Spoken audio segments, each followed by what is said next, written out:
Hello guys, this is Dr. Palaniappan Manickam. In this video, I'm going to invite my very close friend. His name is Dr. Sathyanaryanan. He's working in Pittsburgh.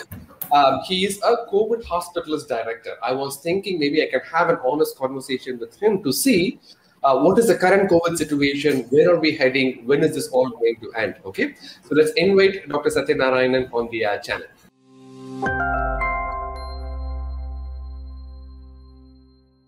Hi, Sathya. Hi, Param. Oh, good. Thank you for joining. To the audience, me and Sathya did our MBBS together in PhD Medical College, Coimbatore. We are so proud of our institution. And I'm here in California and he is in Pittsburgh. And we're all seeing COVID positive patients on a daily basis. And more than me, he is dealing with them actually every hour because he is a hospitalist director.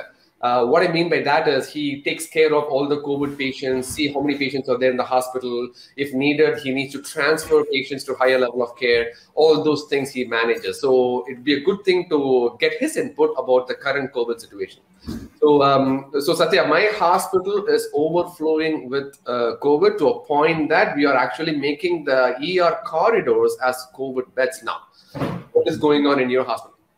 Oh, thanks, Param. Thanks for having me. I think it's the same scenario throughout the United States. So I don't think that there is any system or state that's been an exception because you know that we have not achieved any good rate of vaccination in any states. The best state runs in the 60s. So I think every state has a price to pay. And now with kids going back to school and they're probably going to carry COVID to their elder parents or grandparents at home. And I think it's just a downward spiral. So I think it's definitely increasing everywhere. We are pretty full too. You're pretty full too. So will you compare this? How was your hospital like a year ago when it was at the peak? So this is no comparison to the previous peak. The previous week was way worse. Now we are more full because people are no longer afraid of showing up to the hospital for other causes. And so we have that population and we also have the COVID population. So that's making it really a stretch on, I think, most of the healthcare systems to handle. I think that's why it's difficult now.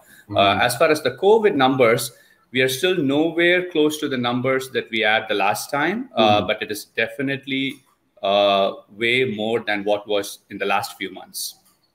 That's a very good point, Ra. What you told, what you said was the non-COVID patients are not afraid to come to the hospital now. But we have missed colon cancers, I mean, multiple cancers on these patients last year because they did not show up. They thought that, if they come to the hospital, we'll get COVID. So even in our hospital, 50% are non-COVID patients actually seeking medical attention. And so let me ask you this. So out of this, let's say there are 100 people in your hospital. Okay. How many patients are actually unvaccinated? Out of the patients in the hospital, probably, a rough number, I would probably say that close to 25 to 30% are probably not vaccinated.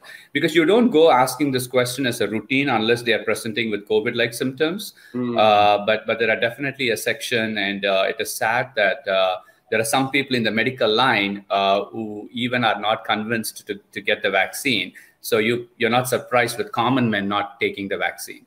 So you're talking about normal people. I mean, normal people, medical staff who's working. Yes. Yes. So medical staff is working, 25% of people are not vaccinated. In my hospital, it is 40%. Wow. It's 40%. It's a lot. But how about patients, COVID patients coming to your hospital? How many of them are not vaccinated?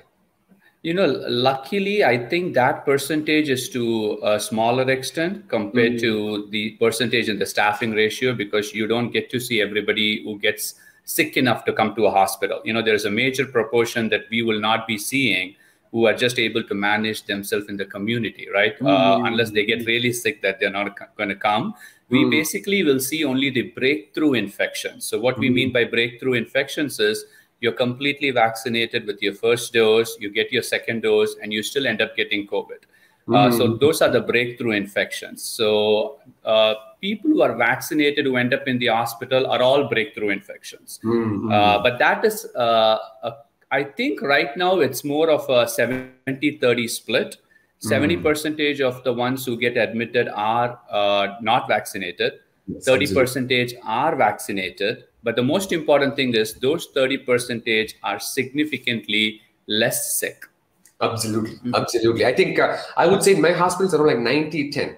90% are not vaccinated and 10% are, it does breakthrough infections, as you said, happens in vaccine as well. But I'll tell you a drastic difference. Those 10% are in a regular flow. Yeah, true. Where there is no intensive care. But the remaining 90% of the 90% is in the ICU. True, very true. So I'm concerned that, as you know, whatever happening here in US is happening in India 3 months from now. Right? And do you foresee some situations like this in India 3 months from now because of all these new variants coming up like Kappa, Mu, or anything like that? What is your take on that? Very true, pal. But I think it's more of a mixed scenario compared to in the past, because I think the one difference that you see this time is Delta came first in India. And then it came here. Typically, every other scenario has been the other way. But first, we have already faced Delta. And I think the take-home message is, now we are hearing about the Mu variant. I'm sure you'll hear about more variants. I think people should get vaccinated. Right. And people should still consider wearing a mask. I hope, I think in India, the mindset is more flexible, and I think it's a better mindset in India compared to the mindset we face here. Yes. There is no concept of a mask and a freedom being compared with each other. Right. So I think masking and vaccination is the only way we'll get through this. Right. So what do you think about unvaccinated population in India? It's not a lot like this. Here we are talking about like 40 to 50%. But in India, it's like close to like 5 to 10%. And my concern is that, now vaccines are becoming more available. People are getting more vaccinated. What do you tell your friends and family members who are not getting vaccinated to convince them? Everything has its own risk and benefit. You take any pill, it's going to have a risk and benefit. You are a specialist gastroenterologist. Every colonoscopy has a risk of perforation. Yeah, thank you. But at the end of the day, we look at what is going to be if the benefit outweighs the risk, right? That's how anything in medicine goes. I think it's the same for vaccination too. So if can you get some side effects? All what we have observed in most common scenarios, J&J, I don't believe is available in India. So we can leave that topic, hopefully, because you don't have to deal with the J&J side effects because it was held by FDA for a period of time and reintroduced into the market in the US. But as far as Pfizer and similar alternates that we have in India, most of them have had fevers, mild COVID-like illnesses being replicated. I don't think there has been any proof for most of the coronary events that was probably blown out of proportion in the media as far as its relation to COVID. Right. And even if it's 1 in a million, one thing we know for sure is the mortality rate is significantly higher with COVID compared to what it could be with the side effects of a vaccination. So I would suggest everyone to please get your vaccination and to continue to wear your mask, irrespective of what the guidelines is going to be, because we in the US do know that our flu rates, our other virus rates, and their hospitalizations were at an all-time low last year. Absolutely. And it was only because of the mask. I don't think anything else contributed to that. So I think, if that's more than enough to justify wearing a mask. So everybody get vaccinated and wear a mask. That's what I would say. Right. Are you seeing, so the biggest advantage of getting vaccine is that, even if you get COVID, you don't end up in an ICU, right? But just playing a devil's advocate here, are you seeing sick patients in ICU after being vaccinated? And I'm so glad you asked that question, because people will stick on to one in a several hundred cases. And this is how the message will be again blown out of proportion. Yes, people who get completely vaccinated, you are going to hear people who are completely vaccinated who do end up in the ICU, who do end up dying. That does not mean, or it in no way undermines the fact that people who do not get vaccinated are doing good. we are just assuming that the people who don't get vaccinated have an high chance of death, and they have an high chance of being critically ill. For some reason, our mind seems to accept that fact, and then the comparison always goes to the one person who might end up, getting admitted to the ICU and might have a bad outcome. So I'll just tell people, you will hear more and more about these messages. Unfortunately, the stress goes to some messages which should not be given that extent of importance. But at the end of the day, most of them who do get vaccinated have a milder form of illness, and they do good. If you look at the news headlines, right? So you say, one person who got vaccinated got COVID, right? But they don't say that 99 people who got vaccinated did not end up in the hospital. True. Nobody will click that link. They will click impression below. No, we all know, right? We all know what the cover of the story should be to make us click. Absolutely. In my hospital, I'm going to share the story. One of the medical staff, he was completely against vaccination, and he got infected with COVID, and then he's in ICU, and he's very critical situation right now. And it is some simple thing that could easily be avoided. On the contrary, I do have a colleague who was completely vaccinated, who gets COVID and who was sick as well, but not to a point that how the unvaccinated person is. It's great. You have had a real life experience to compare those two people, right? And I've had a few nurses. We have CRNPs and everybody here, right? So particularly the population from Florida, some people who are travel nurses who have shown big resistance in getting it. What people don't recognize is she's doing good. She got COVID. She's doing good, but her mother is in the ICU. So what people don't understand is you are not getting vaccinated just to protect yourself. The more the people in your family get vaccinated, you're actually protecting the vulnerable population who's left over in the family, who's either vulnerable just because of their age, or they're vulnerable because, remember, everybody can't get the vaccination. Some people could have allergies to vaccination. So I think it's our responsibility to protect them. And that's the only way to do it. I also want to add that people who are getting sick with COVID after vaccination, usually, at least in what I have seen, they have multiple medical problems. They have like uncontrolled diabetes or dialysis, some kind of immunocompromised situation is going on. Personally, I've not seen any healthy patient after being vaccinated in an ICU yet. Doesn't mean that doesn't happen, but the likelihood is extremely low. So Satya, what do you think, Satya? When is all this going to end? And are we going to come out of this at all in US?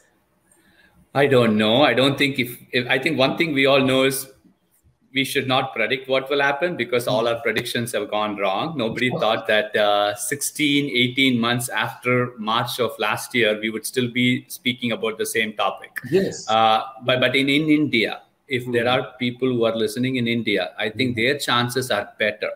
Just because the mindset is better, the flexibility is better, people are not too rigid in their thoughts. There is no connection between politics and COVID.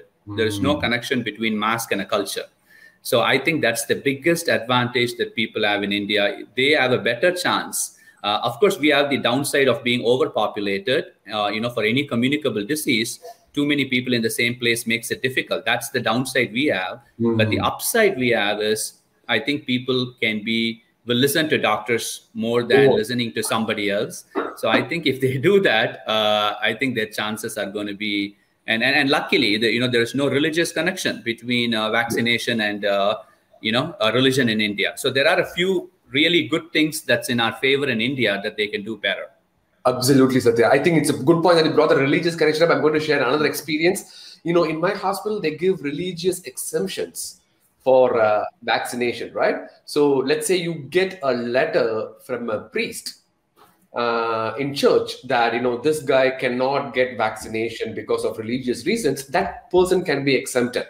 And as you might have known as well, a few hospitals have done mandatory requirement of vaccination for medical staff.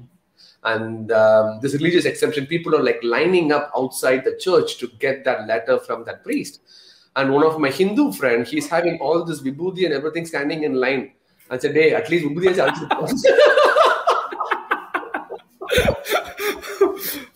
Florida chiropractor கிட்ட எல்லாம் போய் வாங்குறாங்க. I do, absolutely. Yeah, exactly, I'm right? like, yeah. See, but I think there are things that's unfavorable, and I think people who are in India probably, US is a great place. Medical advances are all awesome, but one thing that people don't understand is how difficult it is to implement anything. It is very, very divisive just because of the extreme amount of freedom they have. So there are few things that really makes it easier in India. It's easy to pass on the message. You said it's mandatory in your hospital. It's not mandatory in my hospital. They decided not to make it mandatory because it's a fine line. They don't want to cross that line, and then it goes into a political twist or a religious twist. And similar to religious exemption, there's also a category called medical exemption. Yes. Yeah, and these medical staff, my medical assistant, he is coming and asking me, Dr. Pal, can you write a letter for me for medical exemption? I said, did you look at my YouTube channel? I've been like promoting vaccination, like everything. That's okay. One of our college seniors is actually, I know her, she's a cardiologist. And she actually told me that one of her medical assistants was not feeling good. Her kids are already diagnosed with COVID. But she never wanted to tell anybody because, she has used her PTO. And then at some point, she's caught between, should I say this? Should I not say this? And then finally tells them after rooming 5 patients. It's so bad. It's so bad. Well, yeah, I mean, even hospital, everybody, this is a problem that could be easily avoided. Avoided. That is what I cannot take it. That's what. That digest panna kashthama irukalla, right? Yeah. I have a young 22-year-old die right in front of me a couple of days ago, completely unvaccinated, and the exact same situation what happened in April with Delta variant in India, and we just cannot learn what has happened in India already to save these patients over here. But I have a feeling that right now the vaccination rates is around like 55-60%. And then eventually, even if these patients who are not vaccinated will get exposed to COVID, you can run away from it. And then natural antibodies will kick in. But that's going to take a long and disastrous way. And I think we are looking into May 2022. What do you think? May 2022. I hope. Because I think all our plans of visiting India is getting derailed year after year after year. So I'm hopeful May 22, if it happens, then I'll be happy. But I think we have to take it with a grain of salt, particularly in the US, because you never know. Right. And I'm concerned that, I got the Pfizer vaccine like in January, and I'm concerned that the efficacy is going down because after 6 months, the antibodies are going down with all these patients that we are seeing in the hospital. And I can't wait to get that booster dose when they're going to approve on September 20th. What is the general consensus on booster dose in your hospital? I think, see, again, our consensus is within the medical society. So the compliance rate obviously is going to be higher. And our fear, because we are getting exposed, most of them do not know what COVID really brings. Even after these 18 months, most of them do not understand the havoc that COVID brings in. But we are in that field, so we know better. I think most of them will get it. I can't wait for my kids to have their vaccines. I am more worried about them getting their vaccines compared to me, because at least I got my first and second dose, and I was one of the initial people who got it because I was directly dealing with those people. But my kids have been virtual for 12 months, and now the next year is also virtual. It's I think they are missing childhood, right? School life is school life. We all know we are never going to get that back, as much as we complained in those times. But now we wish we could go back there. But there is no way. But now, my little one is going to go to, the first time he'll go to school, he'll be a second grader. Kindergarten was virtual. Now first grade is virtual. He asked me, why not school? When will I see school? I'm like, sorry, buddy, you need to wait. So Satya, I'm going to play a devil's advocate with you again, right? After 12 years, Pfizer vaccine myocarditis risk, which is very minimal, but still, I think we recommend it. But still, even though we talk about COVID in kids, the severity of COVID infection in kids has been low historically for the last 18 months. We do get like complicated patients in kids as well, but not as much as in adults. Some people have argued with me that if the risk of severe complication is low, should we have to put these developing young bodies into this vaccine where realistically speaking, we do not have long-term data, at least in children, because it's a brand new thing. Have you had the conversation, or what if that happens to you? What will you say? I think it again comes down to how much significance you're going to give for COVID. I think people who are more afraid for COVID will undermine these side effects. People who are already mingling and trying to get back to their normal ways of life will probably have a different take on it. With us being completely inside the house for several months, particularly with my kids, I can't wait for the vaccination to come, and I'll probably take it. But if you're already sending people to school, you did not choose the virtual option. If people are going for birthday parties, travel and everything, then they are obviously going to weigh the adverse effects more than the benefit. So I think it's going to come down to an individual perspective. I think it's well said. Well said. Perfect point. I think there is no right or wrong answer. Exactly. And I agree, when it comes to a kid, I think, you and I took our Pfizer vaccines, but I'm sure you're going to be way more nervous when your kid takes your first dose compared to you taking it yourself. I mean, Indian mentality in general, any mentality is the same thing, but in particular, Indian mentality is, I am willing to sacrifice my life, but if something happens to my kid, I'll kill you. Yes. True. Yeah, we'll definitely do that, right? So I think that's the, as much as I'm eagerly waiting, I'm nervous when it comes. Yeah, absolutely. Yeah. We do hear, I've been a pro-vaccine throughout, but between... No, but Pal, one thing. But when we were talking about kids, remember that most of them were forced to stay virtual.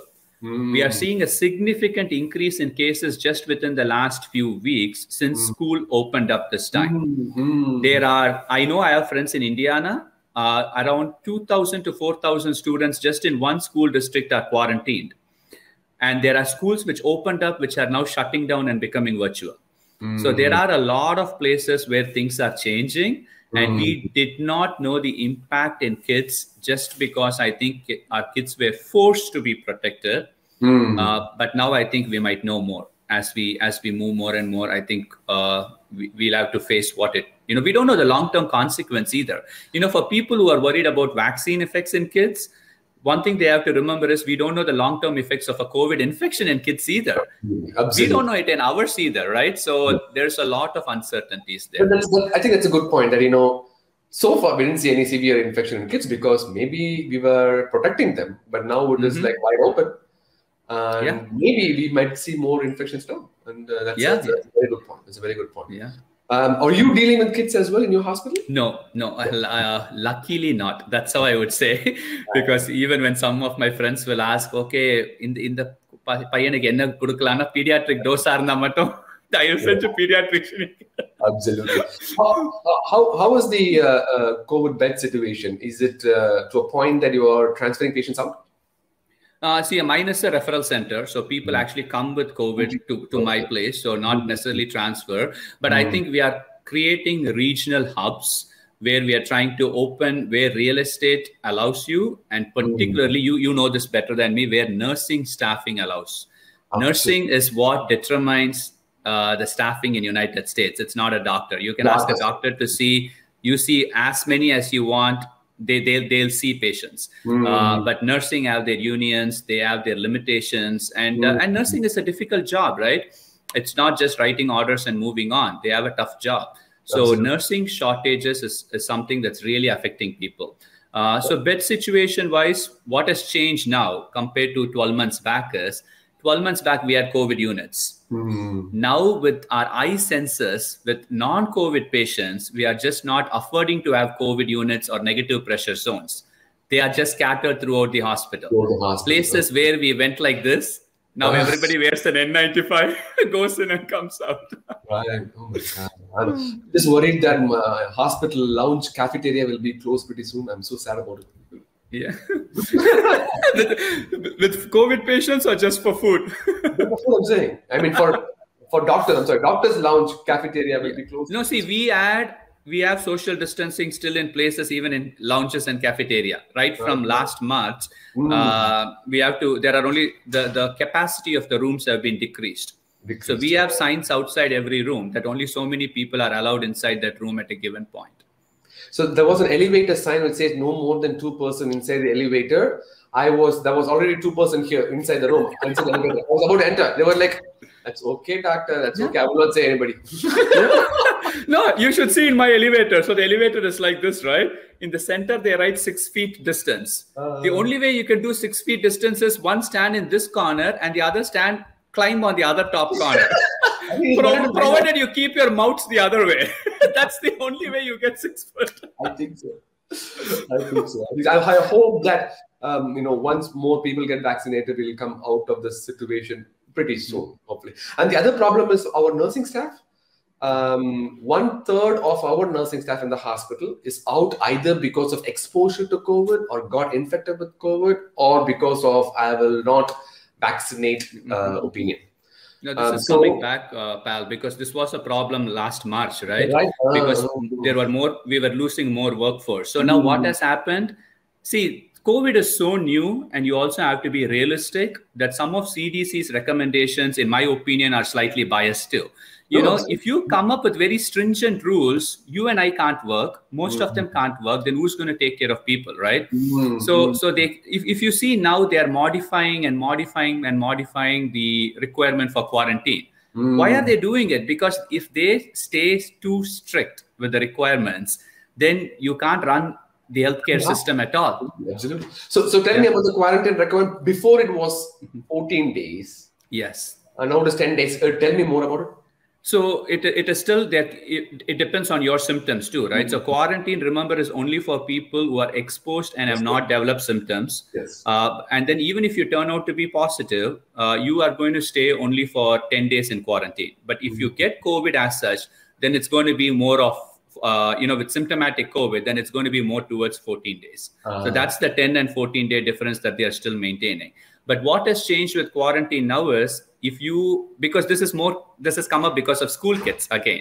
Because you are there in school, one kid is there. Remember how many kids are there in that classroom and how many teachers are there. They go out and break. With contact tracing becomes a big challenge in schools compared to when it's in the adult population. So what happens is when a kid gets exposed, the questions they're asking is, did you wear a mask? And did the other kid wear a mask? If both of you wore a mask, then they are not asking you to quarantine now. It was different in the past, but now they are slowly adjusting it so that if both of them wore a mask, then it's okay. So that quarantine has gone through so many changes here in the US.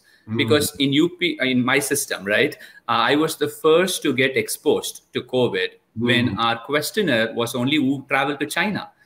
But we did not know that it was already there in the community. The lady from whom I got exposed has never gone to China in her life. That was in January 2020. Yes, January. You're right. No, March 2020. Okay. Yes. Yeah. So you get exposed at that time, and the questionnaire was different. They did not even offer a test for me at that time because they didn't want a false negative to come up, and then I go around freely exposing everybody else. So, but from that stage to now, it has changed a lot.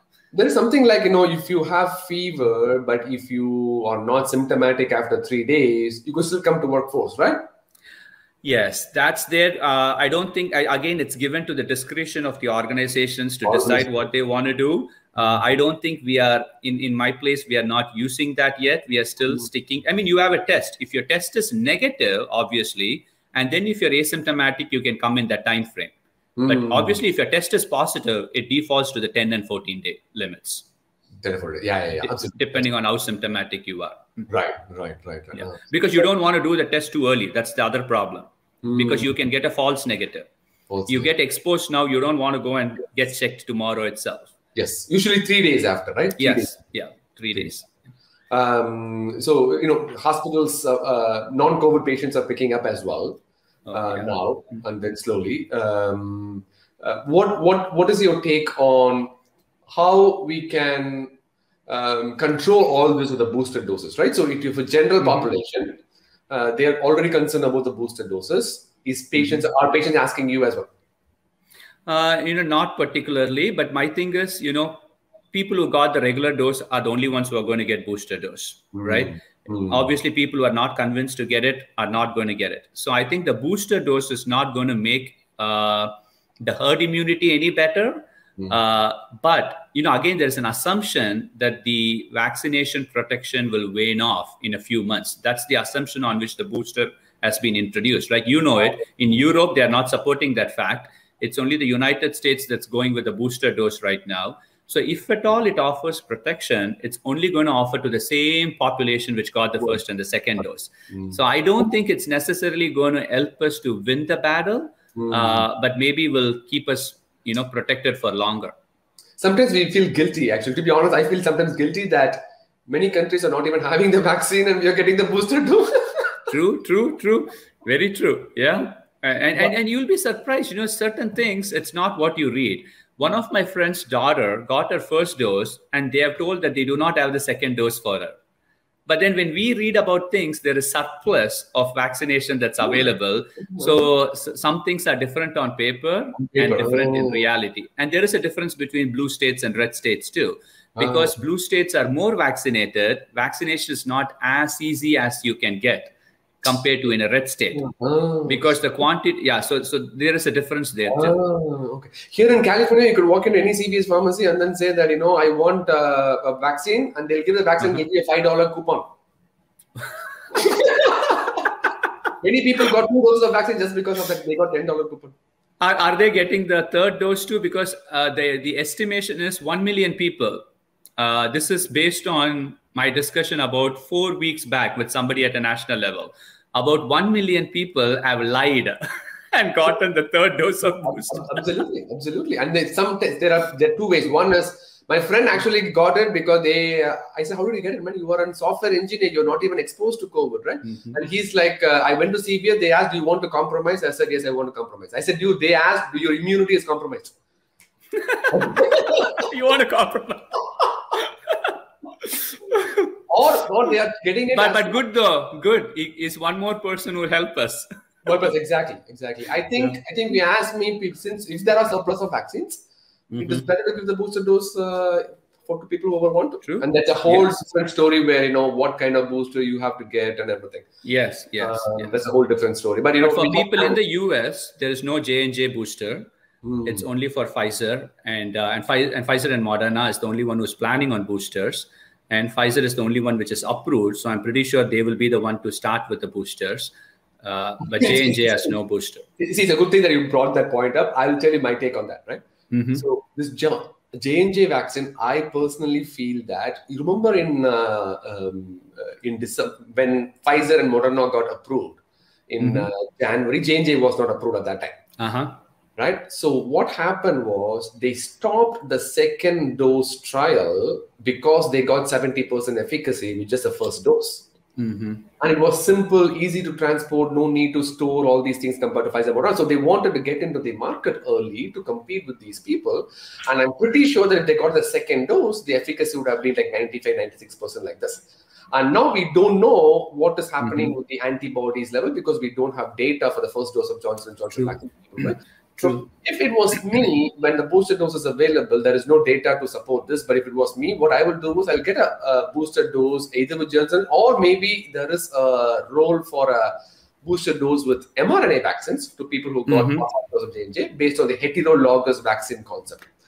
True. J&J, the one dose advantage is not something that they were going to lose it. That was the biggest. It was supposed to be the game changer, but they ended up with other problems. I'm glad there was not a second dose, because who knows what would have happened with the second dose. Right. But still, the blood clots and everything was minimal. I still feel that all these adenovirus-based vector vaccines, it could be Covishield, AstraZeneca, or even Sputnik. There is some link to this blood clots in young females, but it is extremely rare. But Sputnik, there have been no reports of blood clots yet. Maybe it is because Russia, and they were like, why Russia? And Sputnik's efficacy is really high too. Really high. It's one of the highest efficacy too. Yeah. If you look at the data, the paper of Sputnik vaccine, everything is 95%, 95, 96, 97. It looks like your 12th grade paper. Depends on whose 12th grade paper. as a Sputnik vaccines, like Indian mom will like, no, nothing less than 95%, you know. So it's true. My mom was asking, and my sister, I think, was asking, will Sputnik come? Because it seems to have the best, But then again, for people, I'll tell people, don't get stuck with numbers. Dr. Pal might tell when somebody comes for a colonoscopy, 1 in 10,000 might actually add a perforation and have a bad outcome. But if you are that one person, it doesn't matter what the percentage was. You have to go with a leap of faith. People are acting in your own best interest and decide to get it. And I think that's the only way to do it. Absolutely. You got to trust science. And I think that is the only way to come out of this pandemic. But anyways, beautiful conversation. I love talking to you. I mean, after a while as well, both personally and professionally. And we will bring you back again for a future updates for after the booster dose, and then see how your hospital is doing as well. And thank you so much for your time, Sathya. Thanks, pal. Yeah, thank you.